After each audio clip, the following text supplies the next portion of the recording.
Muitas pessoas têm tido seus sonhos destruídos pela falta de confiança absoluta em Deus. A Bíblia está repleta de exemplos de grandes sonhos cumpridos para a glória de Deus. Encontro com a Palavra é um programa escrito pelo Dr. Dick Woodward e narrado por Pastor Edson Bruno. Ouça e descubra verdades que lhe ajudarão no seu dia a dia. Com você, Pastor Edson Bruno.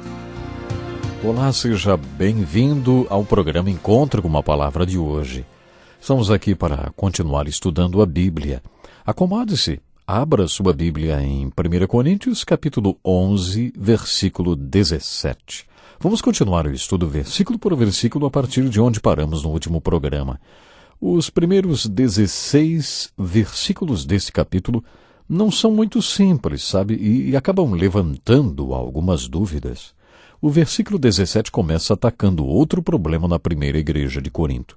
Quando vemos os problemas da primeira igreja de Corinto, compreendemos por que, mais tarde, Apolo achou que não fosse vontade de Deus que ele fosse cuidar dessa igreja, seguindo a recomendação de Paulo. Quando começamos a ver os problemas que a primeira igreja de Corinto estava enfrentando e tinha enfrentado, enfim, dá para entender por que pastores jovens como Apolo não se sentiam chamados para trabalhar por lá. Nestes versículos tomamos conhecimento de mais um destes problemas. Quando eles se reuniam para celebrar a ceia do Senhor, o que parece que era frequente de acordo com as cartas do Novo Testamento, concluímos que eles celebravam a Eucaristia ou a Santa Ceia, como você quiser chamar. Eles celebravam sempre que se reuniam, ou seja, acontecia quase todas as noites. Pelo que podemos entender, a igreja de Corinto celebrava a ceia do Senhor nas casas, igrejas ou igrejas domésticas espalhadas por toda a cidade. Eles gostavam de fazer da celebração da ceia do Senhor uma festa. As pessoas levavam comida de casa, mas alguns eram escravos e não tinham nada para levar. Na verdade, havia pessoas que, além de não ter nada que levar, ainda iam com fome. Ao invés de colocar toda a comida sobre uma mesa comum a todos e repartir igualmente, eles comiam em pequenos grupos, separados e espalhados pela casa. Algumas pessoas se entupiam com comida e nem viam que do seu lado havia alguém com fome que não tinha o que comer. Eles comiam e não dividiam com ninguém. Dá para imaginar isso no meio dos cristãos? Parece também que eles bebiam muito vinho, porque usavam vinho fermentado na celebração da ceia do Senhor. No momento da celebração, muitos já estavam bêbados. É isso mesmo. Será que hoje existe algum pastor que enfrente esse tipo de problema? Parece que não, né? Você sabe de alguém que ficou bêbado com o vinho da Santa Ceia? Não. Nós não usamos vinho fermentado. Mas eles usavam, e por isso Paulo diz, enquanto um fica com fome, outro se embriaga. Tinha gente que ficava bêbada mesmo. Haja suco de uva para deixar alguém bêbado, hein? Até parece que eles estavam bebendo suco de uva, hein? Por isso podemos dizer que eles usavam vinho mesmo, vinho fermentado. Foi desse problema que Paulo começou a tratar no versículo 17 de 1 Coríntios, capítulo 11. Paulo iniciou o capítulo 11 elogiando aquela igreja por se apegar às tradições. Mas acompanhe comigo como ele começa a tratar desse assunto. Ele diz, entretanto, nisto que lhes vou dizer, não os elogio, pois as reuniões de vocês mais fazem mal do que bem. Em primeiro lugar, ouço que quando vocês se reúnem como igreja, há divisões entre vocês e até certo ponto eu o creio, pois é necessário que haja divergências entre vocês para que sejam conhecidos quais dentre vocês são aprovados. Quando vocês se reúnem não é para comer a ceia do Senhor, porque cada um come sua própria ceia sem esperar pelos outros. Assim, enquanto um fica com fome, outro se embriaga. Será que vocês não têm casa onde comer e beber? Ou desprezam a igreja de Deus e humilham os que nada têm? Que lhes direi? Eu os elogiarei por isso? Certamente que não. Paulo então fez esta introdução, que hoje é lida na maioria das vezes em que a ceia do Senhor é celebrada. Pois recebi do Senhor o que também lhes entreguei, que o Senhor Jesus, na noite em que foi traído, tomou o pão e, tendo dado graças, partiu-o e disse, isto é o meu corpo que é dado em favor de vocês, façam isto em memória de mim. Da mesma forma, depois da ceia, ele tomou o cálice e disse, este cálice é a nova aliança no meu sangue. Façam isso sempre que o beberem, em memória de mim, porque sempre que comerem deste pão e beberem deste cálice, vocês anunciam a morte do Senhor até que ele venha.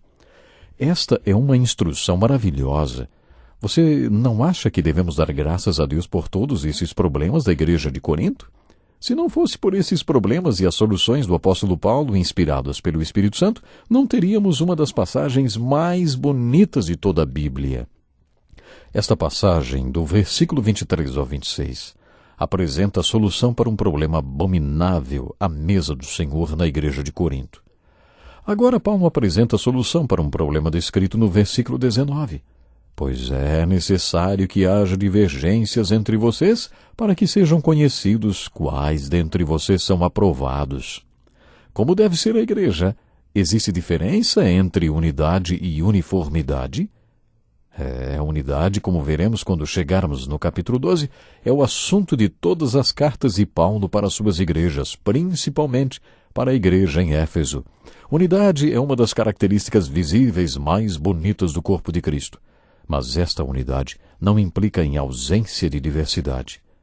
Unidade, onde não há diversidade, não é unidade, é uniformidade. Encontramos este tipo de unidade em muitas organizações. Um exemplo são os governos totalitários, que exercem controle absoluto para garantirem a unidade, sem, contudo, permitirem que haja diversidade. Nos governos totalitários, a diversidade não é tolerada. E não é o tipo de unidade proposta para o corpo de Cristo no Novo Testamento. Como veremos no capítulo 12, a unidade do corpo de Cristo é uma unidade que não sacrifica nem desiste das diferenças. No corpo de Cristo é possível que cristãos se unam mesmo sendo muito diferentes.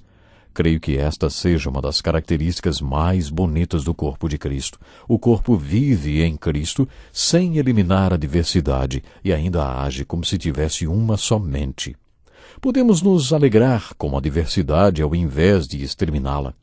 Mas tem gente que acha que a diversidade acaba com a unidade. Quando se tenta acabar com a diversidade, o resultado é uma unidade com uniformidade, onde ninguém tem a liberdade de ser diferente.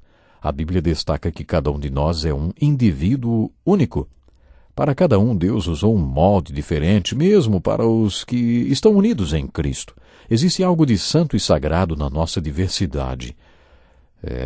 Observe no capítulo 12, quantas vezes Paulo fala sobre diversidade, diversidade, diversidade, e depois sobre unidade, unidade, unidade. Paulo fala sobre uma coisa interessante. Nem todos têm os mesmos dons espirituais. Muito bem, Paulo ataca os problemas que a igreja reunida nos lares, ou as igrejas domésticas, vamos dizer assim, os problemas que ela estava enfrentando lá em Corinto, com relação à ceia do Senhor. Paulo encerra este capítulo dizendo: se alguém estiver com fome, coma em casa. Baseados no versículo 34 do capítulo 11 de 1 Coríntios. Muitas igrejas acham que não deve haver uma cozinha na igreja, nem qualquer tipo de refeição. Acho que isso é fazer uma aplicação e interpretação exagerada desse texto. O problema não era que eles estavam comendo. A refeição fazia parte da celebração. O problema era que eles não estavam repartindo com aqueles que não tinham o que comer. E por isso Paulo os instruiu a comerem em casa, se não sabiam se comportar como deveriam, mostrando amor uns pelos outros. Eu acho que se houvesse uma atmosfera na qual predominasse o amor, Paulo não censuraria aquela comunhão que existe ao redor de uma mesa. O Senhor Jesus, na noite em que foi traído, tomou o pão e, tendo dado graças, partiu-o. Os versículos 23 e 24 falam sobre repartir o pão juntos, e este repartir do pão narrado aqui deve ter sido o mais importante que já aconteceu. Qual é o significado da mesa do Senhor? Existe alguma divergência sobre esta questão entre as diferentes denominações cristãs. Por 2000 anos, algumas têm dito que este pão e este cálice eram de fato o corpo e o sangue de Cristo, interpretando literalmente a declaração de Jesus: isto é o meu corpo. Eles acreditam que através do milagre chamado transubstanciação, o pão se torna corpo de Cristo e o vinho se torna o sangue de Cristo. E outros dizem assim: não, isso não é verdade, o Espírito Santo está com o pão e com o vinho de uma maneira muito especial. Eles chamam isso de consubstanciação. Outros ainda dizem: não, isso é um memorial, façam isso em memória de mim. Esta celebração foi instituída por Jesus para nos lembrar do seu corpo e do seu sangue. Eu concordo com esta terceira posição. Exatamente. É um memorial. Façam isso em memória de mim. Creio que esta celebração é, sim, um memorial. Os 4 evangelhos apresentam a ceia do Senhor como um memorial de Jesus Cristo. Eu acho que foi exatamente esse o objetivo de Jesus quando se reuniu com os apóstolos no cenáculo e disse, tomando o pão e o cálice: façam isto em memória de mim. Acho que ali naquela sala foi como se Jesus dissesse àqueles homens: alguns de vocês escreverão memoriais a meu respeito, mas quero que vocês saibam que é deste jeito que eu quero ser lembrado, porque isto representa quem eu sou, o que eu sou e por que vim ao mundo. O pão representa o corpo de Cristo dado e quebrado por nós, e o vinho seu sangue derramado por nós. A ceia do Senhor é um memorial que nos lembra isso. Antes de morrer, Jesus mostrou como queria ser lembrado. Acho emocionante imaginar a cena do versículo 25, quando Jesus tomou o cálice e disse: este cálice é a nova aliança no meu sangue. Façam isso sempre que o beberem em memória de mim. Aquele cálice contendo vinho representava todo o Novo Testamento, ou seja, a base da nossa salvação, a única maneira de nos aproximarmos de Jesus. No versículo 26, Paulo continuou a citação de Jesus dizendo: porque sempre que comerem deste pão e beberem deste cálice, vocês anunciam a morte do Senhor até que ele venha.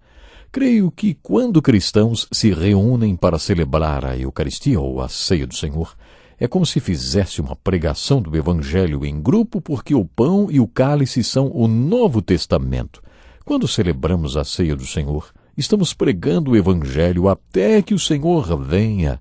Esta é outra perspectiva do que a ceia do Senhor. Jesus sabia que no sentido físico deixaria sua igreja por um longo período e por isso instituiu este sacramento como uma forma de dizer: quero deixar com vocês uma figura de mim. Depois que eu for, quero que vocês olhem para isso e toda vez que se reunirem, tomem esta figura e lembrem-se de mim. Quero deixar esta figura de mim com vocês. Sabe, na verdade, esta figura que Jesus deixou como memorial dele não é muito bonita. É até trágica. É claro que quando compreendemos que ela representa o amor de Deus, com o qual ele trouxe salvação ao mundo, aí essa figura se torna lindíssima. É o Cristo crucificado. Nós temos que ficar por aqui hoje. Até o próximo programa. Que lição importantíssima. Obrigado, pastor Edson Bruno. Prezado ouvinte, coloque em prática o que você ouviu aqui. Sem dúvida, sua vida será grandemente abençoada. Este é um estudo escrito pelo Dr. Dick Woodward, na voz do pastor Edson Bruno. Escreva-nos e solicite o material.